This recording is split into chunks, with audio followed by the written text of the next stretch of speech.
everyone. Welcome to Catch the Fuck Up. I'm Fern. And I'm Nicole. And buckle up, y'all. Buckle up. I got thoughts. I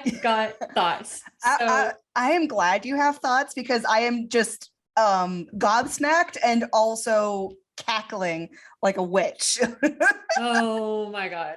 Yeah, so this week, today's Friday. This is a very, very strange release day, but it kind of works out because my Sunday is going to be incredibly busy. But This week we are covering chapter 348, Unrequited. Ooh, what a chapter title. Oh goodness. Oh, okay. Oh, well, shall we just dive right in? Yes, there's nothing else to be done except to just swan dive. All right, we are swan diving. So on the first page, the first I don't know if it's dialogue or exposition, but it's in squares instead of speech bubbles. So somebody is narrating, but it's not clear who is narrating, and I need to know. I think I know who it is, but it's not clear from this page. Yes. Okay. All right. So the first page of the new chapter is basically, it's like pulled back from the Toga battle. Somebody is talking about Izuku and One for All and like the nature of it and how like it was kind of like a noir narration almost. They were like a little dramatic. Yeah, a cinematic, dramatic, very extra. So, but basically they're just talking about Izuku and how he has the power that All for One wants. And then as you keep reading, it gets to how he's fighting Toga, who he's fought before, but how she's like unlike anyone else he's ever fought because of the added factor of affection. So specifically, it says he never realized the way she felt about him. And oh my God, Izuku. I mean, that's so typical. That's so typical of him. To not realize something that is just smack dab in his face.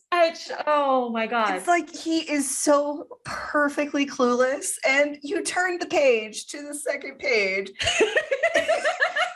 But before we get to Izuku's cluelessness, we have to finish the narration for whoever the fuck is talking, because the last line of the narration is, because for all his triumphs, he was still just a damned nerd. So it's Katsuki, right? It's gotta be Katsuki, as I just realized in that moment. It's Katsuki narrating the battle between Izuku and Toga and Uraraka. What the fuck?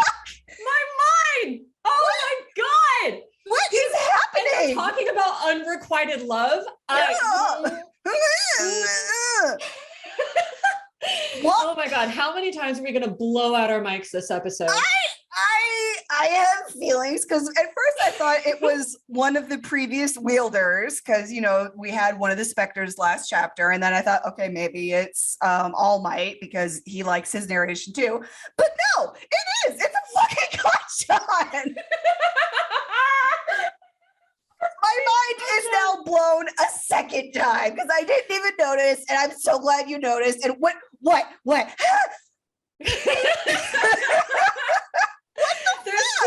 There's too many layers to this. There's too many layers.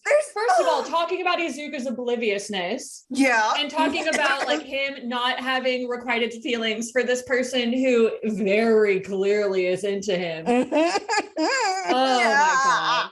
My God. He's narrating now? They're sharing the narration? Yes, and I don't want to be nervous about it, but obviously I am nervous about it. But we'll get back to that. But yeah, it's fucking Kacchan narrating the chapter called Unrequited.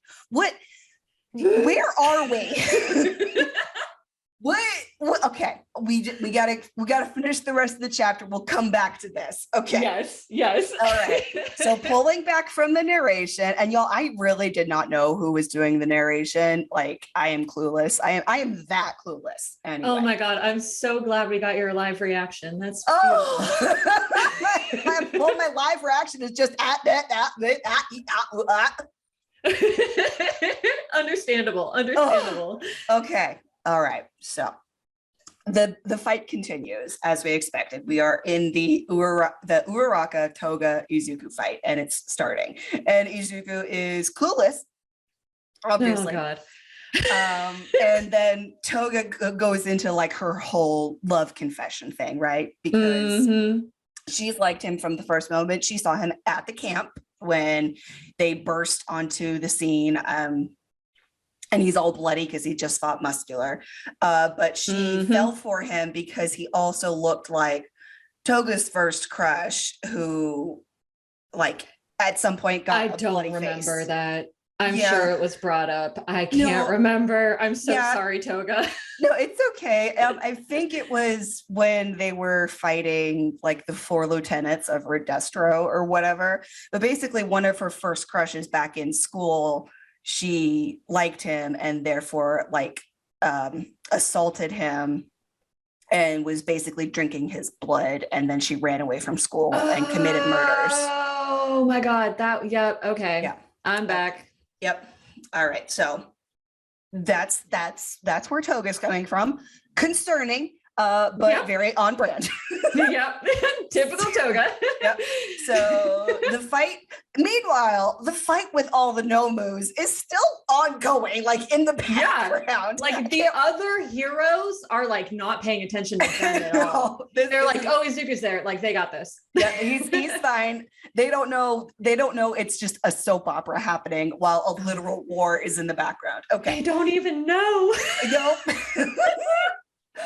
Oh my God, this chapter. Okay, so you turn the page and Toga, she has a lovely full half page just to herself and her little vampire gremlin face. And she's like, I want to be you because I love you. So she wants his blood. Yeah. That's her whole thing. She did nothing wrong. I love her. Nope, not a thing wrong. She is completely on brand and she is killing it. All right. Yes. So from that, we pull back again over to Izuku, and Izuku is this poor sweet cinnamon roll boy. Like, of course, his thoughts on dating are so pure. He's like, boyfriend, you want to go to the amusement park, hold hands, and share a crepe? Ah! This sweetest. This boy, oh my God, I love him so much. He's so pure. He is truly too pure for this world. Literally. Okay. So and then Ochako. So Izuku's over here being all gobsmacked and a damned nerd, not knowing anything. And Ochako is literally like over next to him, vibrating. She's vibrating with bisexual rage. Yep. She is mad and she does not know. She is mad. She does not know who she's mad at, and she does not know what to do. She is literally just vibrating. Like that's her whole panel. Okay. Oh my God. Tell these children. Okay, Ochako, I feel you. It's okay. Yep. It's gonna be okay. All right. It fucking better be. Yep. We're back to Toga now, and like she's going a little bit more in depth as to how her psychology is like around her affections, and basically the only way she can really feel satisfied in her affections is to turn into the object of her affection, which is very interesting, a little disturbing because there's no consent involved, but again, she did nothing wrong. She's fine. Yeah, like seriously, like Toga for me is like Katsuki, like for you. She did nothing wrong, and I'm going to excuse every problematic behavior. Yep, and I will excuse it too. We are on the same team. We are co-parenting these monster children. Okay. Yes, exactly.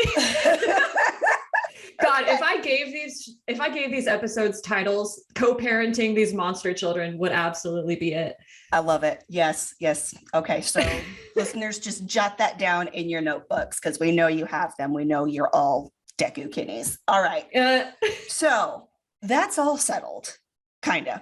And then the Nomus attack again. Like the second wave of the giant explosions or whatever the fuck is actually happening. I don't even fucking know what's going on with the rest of the battle. I'm completely clueless. There's explosions and Nomus and giant waves. Is the tide coming in?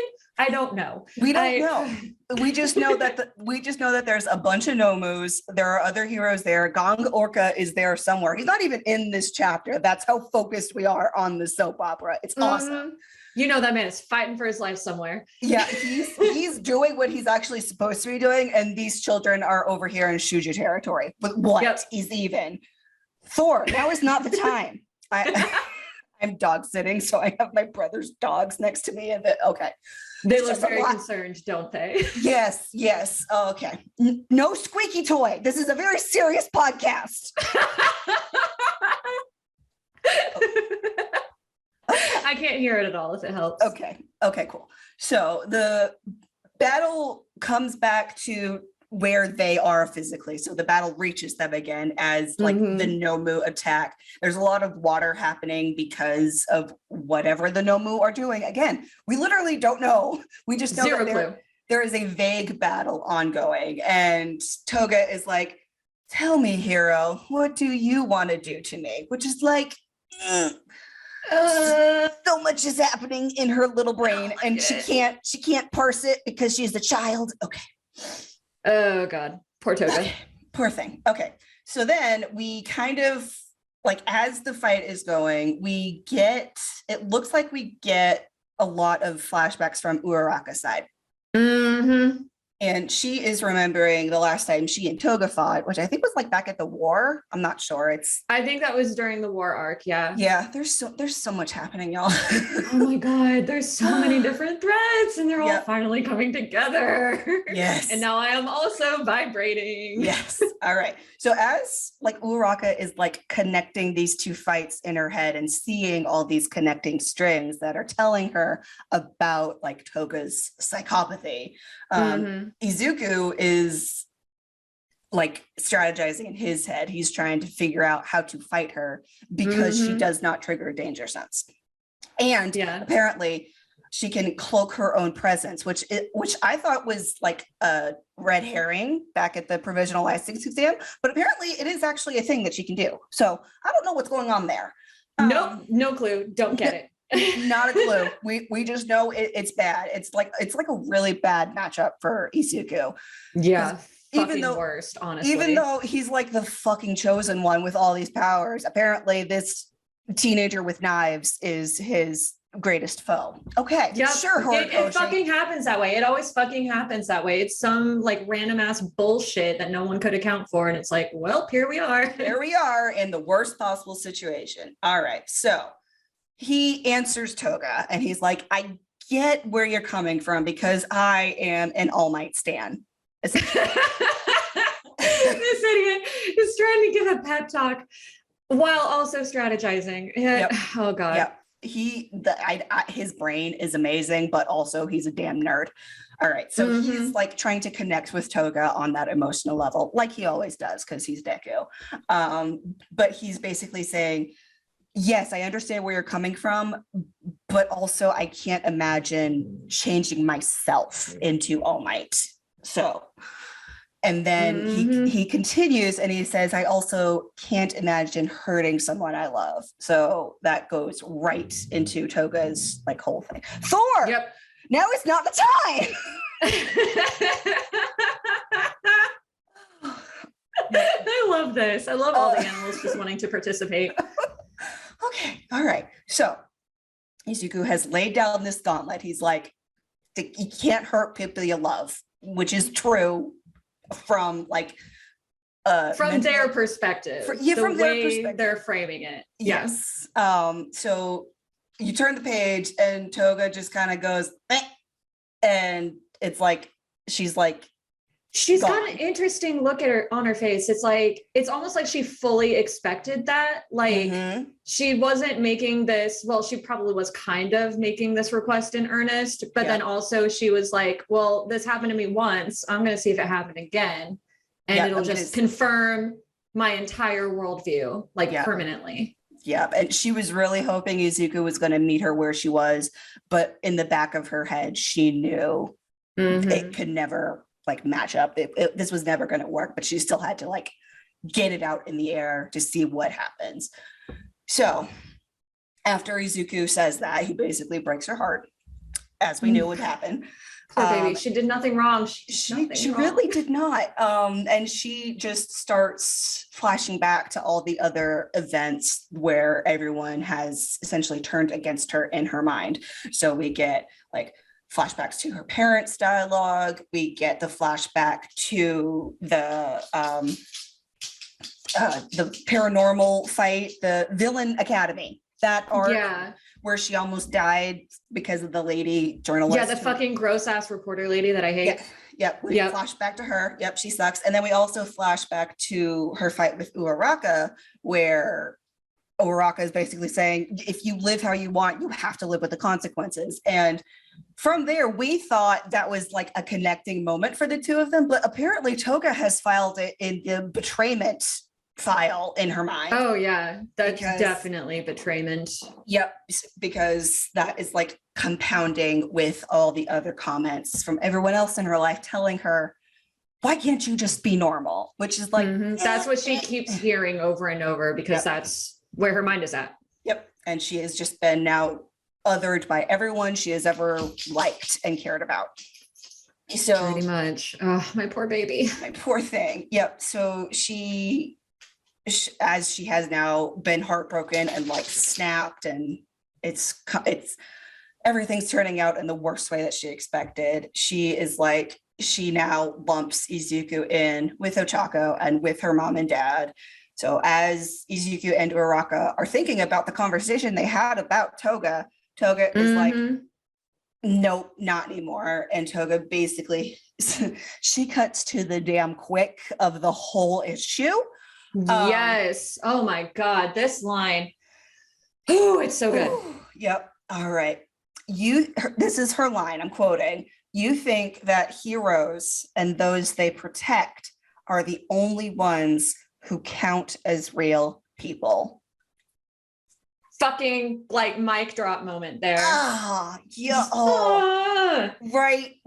in the heart and my kidneys, the liver, and it just goes back to all these different conversations that we're having in real life about like, you know, the rights of criminals and stuff like that, and like basic human rights and how those get like distributed out to people. Yep. And not even, well, including like the rights of criminals, the rights of those who aren't on the same like social wavelength, if you will, with all of accepted society. Because Toga is obviously outside of that, but she is also like, she has redeeming qualities, but she's still outside the norms. And it's like one big like neuroatypical mental health lump of mess. Yeah Othering, basically. It just all comes back down to othering and who we decide is or isn't human. Yep, exactly. So she continues from that gut-wrenching line, and she says, so people like you and I, talking to Izuku, are destined to remain apart. So the love confession has been made, rejected, and now they fight. Yes, exactly. Yep. So like, even though Izuku and Ochako like want to help Toga, they do. They're trying to reach her. They just haven't figured out the right way to say things. Like especially, well, okay, we'll get to it. Sorry. Yeah, it's okay. No, you're good. It's like they have not reached that level of de-escalation, which we would like to see. So Toga dives in with like just a dive bomb attack with her knives and her flying needles. And Izuku is like just defending himself as best he could. And then Uraraka comes in and she's like, not so fast. And she like gets I think she like just tackles Toga away from Izuku. She literally body slams her. Yep. And they go flying off away from Izuku. Great. Awesome. And like Ochako's like, ever since we met, I've been thinking hard about you. Right? Like Ochako's trying to like, have a do-over. Maybe she's finally figured out like the correct wording that'll finally like help her and Toga connect. Yep. And then and then no, because Toga's not having it. So Toga gets the weird font. Yep. Where she's just like completely broken with reality. Her voice is different. And she's like, oh, I haven't even been thinking about you, Ochako. Bullshit. You've been thinking about her constantly. Yep. She comes up literally every single chapter that you're in. Yep. And she like tries to like defend herself by saying, I was just here to see if it would work with Izuku, and now it hasn't. So now I'm going to kill you all. Bitch, no, bullshit. Oh, honey. Yep. But then she does have a very painful line. It says, the world rejected me, so I reject the world. Like, just yes, classic. Honey, I feel where you're coming from, but also you're a child. It's gonna be okay. Yeah. Also, I need you and Ochako to be besties and then maybe girlfriends one day. So yeah, exactly. So as they're like having this confrontation, like I can't even tell what these are. It looks like they're her needles, but they have rockets on them now. So basically she's upgraded her needles. Yeah, it looks like some of the tentacles, for want of a better word, some of them have like the needles with the syringes to catch blood, and then some of them have knives on the end. Yeah, and it looks like two of them have like some sort of blasters. Oh yeah. So basically she's aiming at Ochako from both sides. Those two are coming at her from behind, and that's what Uraraka is looking at. But then Toga is also leaping forward using those two needles as like a feint, and then she goes with her knives. So you turn the page and we see somebody got cut. All right. Yeah, Ochako got cut with one of the knives. Yeah, but before Toga can get the blood. I finally see what's going on in this panel. There is so much going on in every single one, and especially when things are in black and white and like the background is literally just a bunch of speed lines. Yeah, it's hard to It's confusing. So Ochako does get cut on her back. You see Black Whip come in and kind of pull Toga, like pull her back before she can do any real damage. And then also Froppy is suddenly there. Boom. Yes. God, honestly, getting body slammed by pretty girls is probably Toga's dream. So she's not thinking about that right now, though. She is not. She is in psychotic break mode, which fair. So Suyu is there. She also like gets them apart as Izuku pulls her back with the Black Whip and kind of like restrains her. So they like have a moment to breathe, and they're like now strategizing what to actually do about Toga now that Froppy is also there as backup. So Warlock was like, I'm fine, it's just a scratch. Froppy, but also get that knife, please. Yes, so she can't do the things. And then Froppy goes into strategy mode, and they're like, we brought Toga out here because she's so unpredictable. And it didn't work, but it's fine. So basically, as she's so good. So I do want to point out that Toga like cuts Black Whip, like she like cuts her own restraints, even though it's like a psychic restraint. I don't understand how any of this works. I have questions, but now is not the time. Anyway, Suyu's like, y'all, we are not here to chat about romance. I love Sue so much. She's like, can y'all please get your heads out of your asses? We have a job to do here, and enough. She's just so delightfully practical, and she really just gets to the heart of things right away. Yep, exactly. Such a good bean. Yep. So you turn the page, and as the fight is literally still ongoing in the background, it's still fucking going. Yep, we get the strategy for this area, like why this area was chosen, and basically they brought Toga out here because she is so unpredictable, and they brought Uraraka out here because she has so much experience with Toga that she is probably going to be the best match against her. Yeah, she's basically the lead person on this particular fight. Exactly. Yeah. And also the flashbacks are like still ongoing, like still in the background. But basically, Uraraka's like, Deku, go do your job. I got it from here. We're good. Yeah. She's like, don't worry. I'm still going to keep trying to reach Toga while you're gone. And in the meantime, you do the same thing with Shiggy, like we discussed. Exactly. That is what is going on behind the scenes. So you turn the page and Toga's mad. As she deserves to be. So she's basically getting up for round 2. And it is going to be, it's going to be bad. I'm trying to see if there's anything else. Toga's like, I'm full of all this lethal love that I'm going to kill you with my knives. That's where she is right now. Cool. Awesome. Nothing wrong she has ever done. Exactly. Yep. Uraraka is like, get the fuck out of here, Deku. I got this fight. Go. And fucking go, dude. Fucking go. You are harshing my vibe. Yep. So they are going to fight directly for their round 2. And then the last panel is Izuku just zooming away. And the chapter ends with Izuku going back to Sky High, we can assume. But it kind of cuts off. Yeah. It kind of cuts off on a little bit of the cliffhanger. So we will see what is actually going to happen. Oh my God. My God. Before we get to all of our thoughts, because I am ready to just hear Fern's all those thoughts. I am ready. But basically, the app does show that the new chapter is coming out in 9 days. So it's going to be back to Sunday again next week. Okay. I'm glad you did the math because I was like, cannot do math. Yeah, it looks like Sunday. We will keep an eye on it because we also can't do math and it doesn't give the date, rudely enough. And I can't do numbers. So we'll just keep an eye on it. Saturday, but it Sunday, looks Monday, like Tuesday, Wednesday, Thursday, Friday, Saturday, Sunday. Yes. Okay. I counted on my finger. Yes.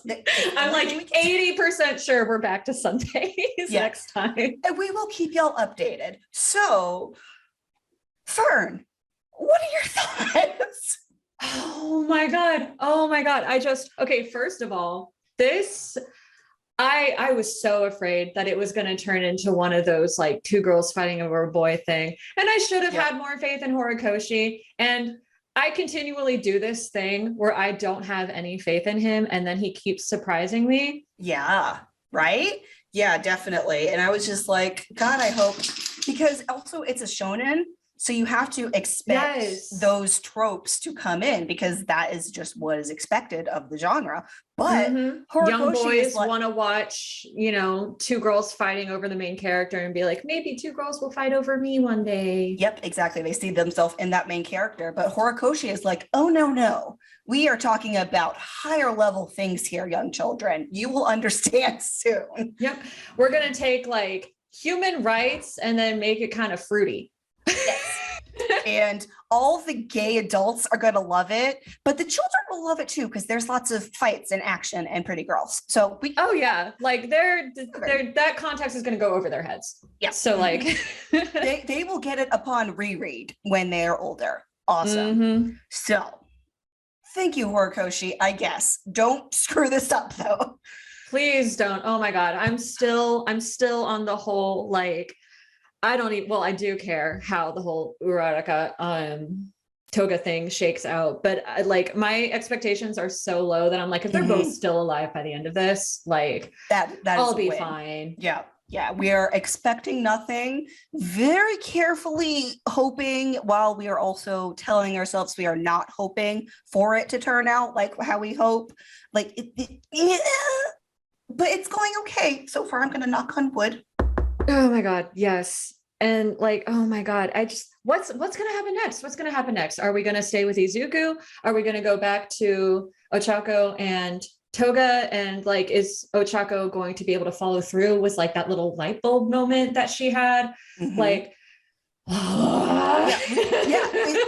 it's literally unclear what is going to happen next, kind of like how it was at the start of this war. Like it started, everybody was separated, and then we're like, but where, what is happening? I think this chapter was meant to kind of leave us hanging, because from here for sure. we can kind of go to any of them now. Again, we could do like a check-in with all of them. We could follow Izuku, see how long it's going to take for him to just fly to Sky finally High. Fucking get back to Sky High. Like, how the shit is he gonna get there? Yeah, as far as I'm aware, they're scattered all over Japan, and Exactly. Japan is a lot bigger than people think it is. Yeah, so it's large. So we're gonna see if are we going to stay with Toga, or are we going to go to fucking Endeavor for a second there, or Toya, fucking Toya and Shoto. Yeah, We Shoto, haven't even touched them yet. what the shit is happening with them?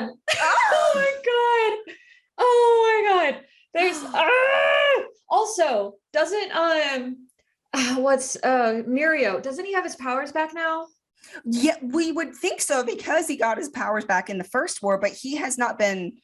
I haven't seen him in any of the panels. Where the fuck is he? They separated him from his boyfriend. Unacceptable. Yeah, where is he? And also, where's the rest of class 1A and 1B? Because we only know a couple are at Sky High, and we know Uraraka and Frappi are here with Gang Okra. We don't know where anybody else is. We know where, at one point we knew where Ida was. And obviously we know where Shoto is. Where is Kiri? Ida is with... Where is my son? Ida is with Shoto. Momo and Denki are at Sky High in the undercarriage doing stuff. Right. It's possible Kiri is with Shoto as well. Oh my god, I would die.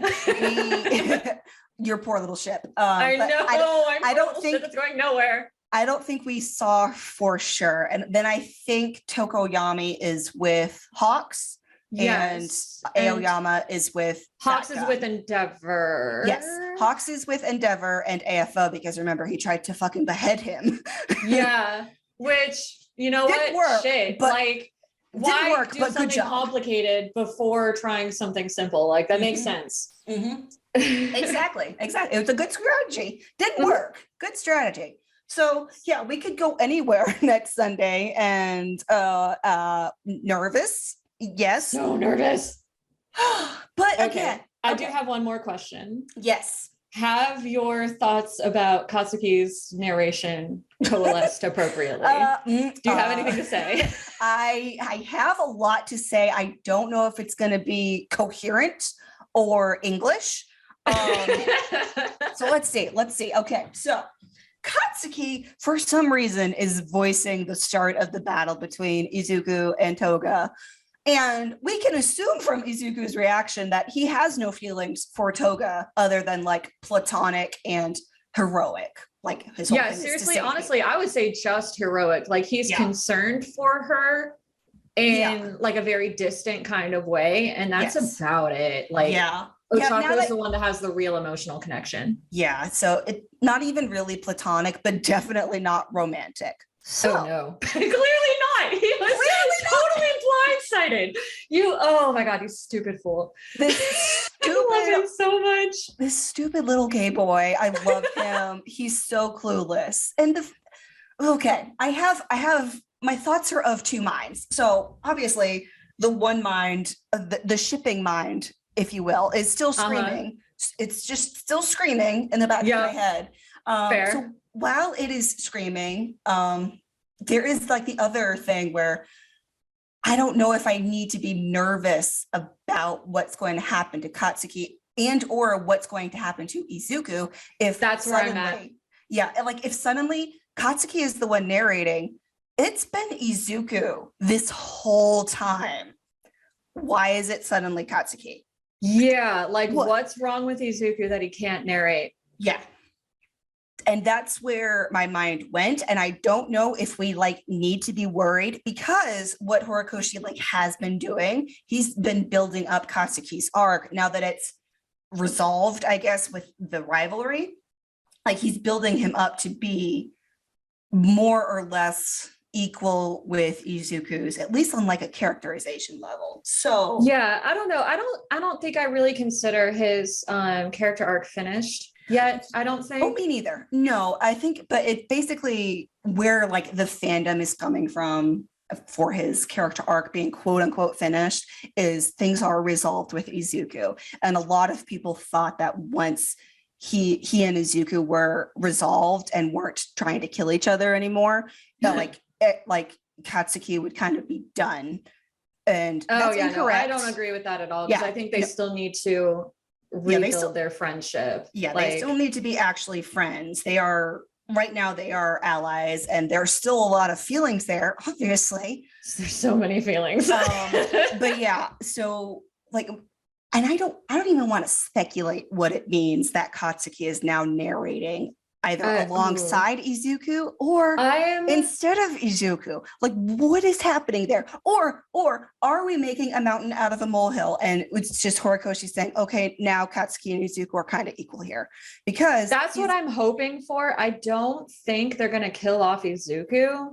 No. That doesn't really, I feel like, well, granted, I don't know that many shonen, but I feel like that doesn't really follow like kids shonen convention. That's true. And for the same reason, I hope they're not going to kill off Katsuki and it's like his deathbed narration or whatever. Yeah.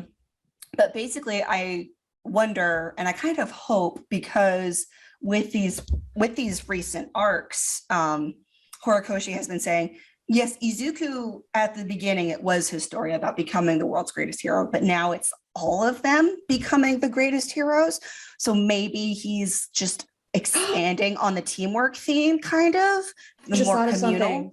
Yeah. What if everybody gets a chance to narrate? Oh, right? That would I really love drive that message home. Oh, I love that. Oh, okay. Well, now I'm excited for next week, not just nervous.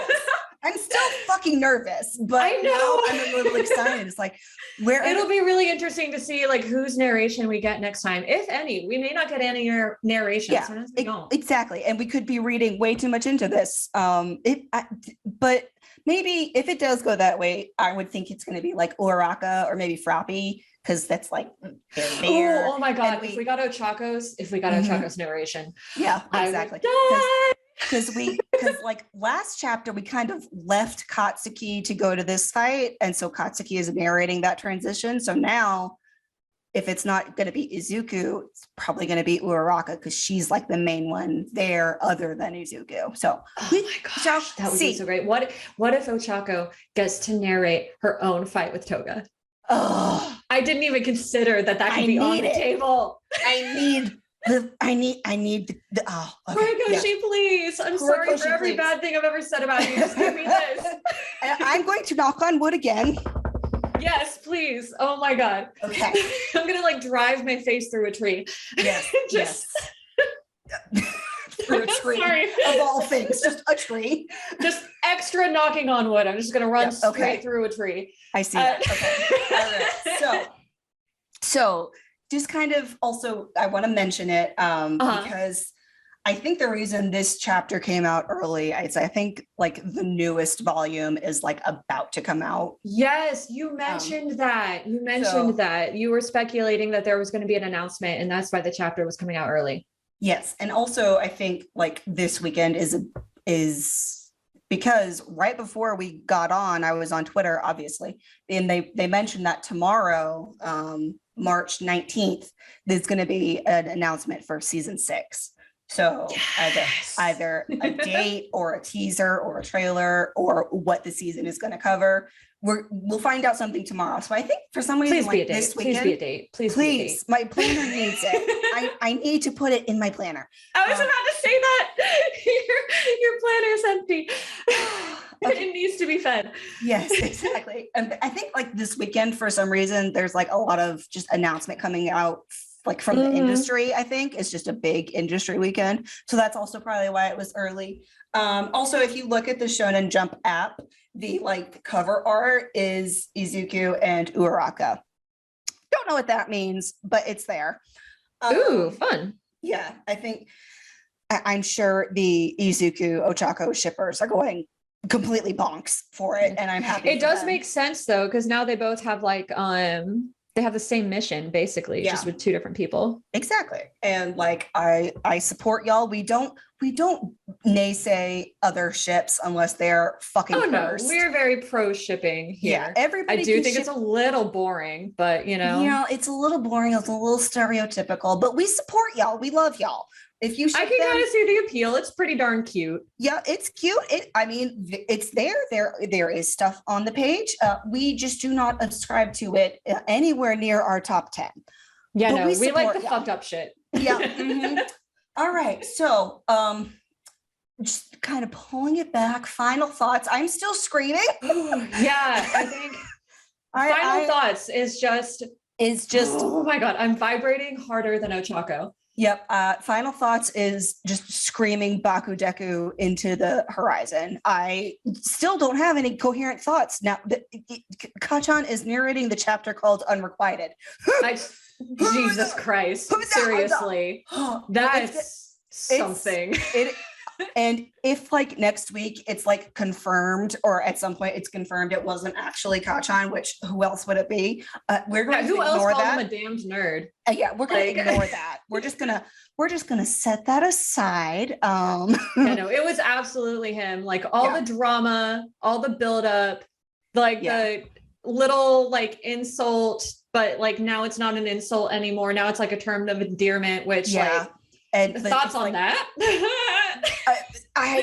The nickname trope always gets me to my core. Oh, it's such a good my trope. Computer. It is such a good trope. Oh my God. Yeah, the term of endearment, the fact that it sort of kind of maybe ties into our headcanon about the second wielder and how we hope it's going to be a reincarnation thing. Thor, I swear to Jesus and Buddha and every other deity, if you knock my computer over while I am screaming about Baku Deku internally, we're going to have words. Fork is a Baku Deku anti. No, it's not Fork, it's Thor, my brother's dumbass dog. Oh, I thought you were saying fork over and over. No, Thor, my brother's dumbass dog who wants affection because he's a very good boy. But now is not the time because I'm screaming about Baku Deku and sweating about Baku Deku.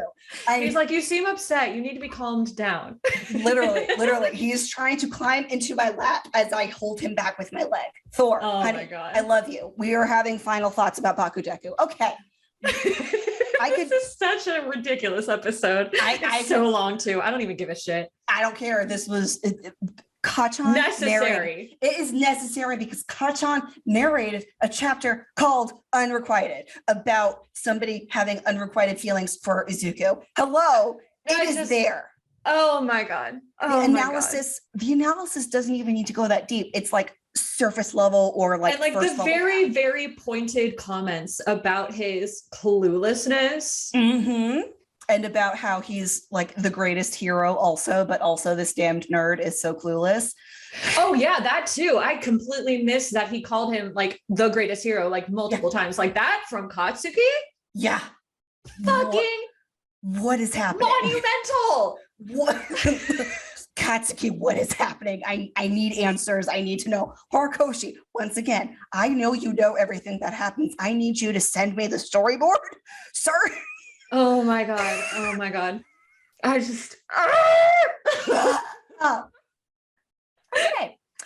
That is all the coherent thoughts I have. So same. Breathe. Breathe. We will be fighting for breath until next day. Pretty much. This one's gonna linger. Oh Lord. But anyway, thank you everyone for listening. We really enjoyed this, whatever the hell this was. And we will see y'all, or I keep saying see y'all. We see y'all in our mind's eye and we love you. You're all so gorgeous. Yes, you're all just spectacularly beautiful. We're in love with each and every single one of you. Yes, but creepily. Also not creepily, exactly. From a respectful distance. Mm-hmm. Yep, exactly. But yes, y'all will hear us in 9 days, exactly. And in the meantime, go beyond, plus ultra, and catch the fuck up. Thor says bye. I That say was- bye too. These dogs. Bye, y'all.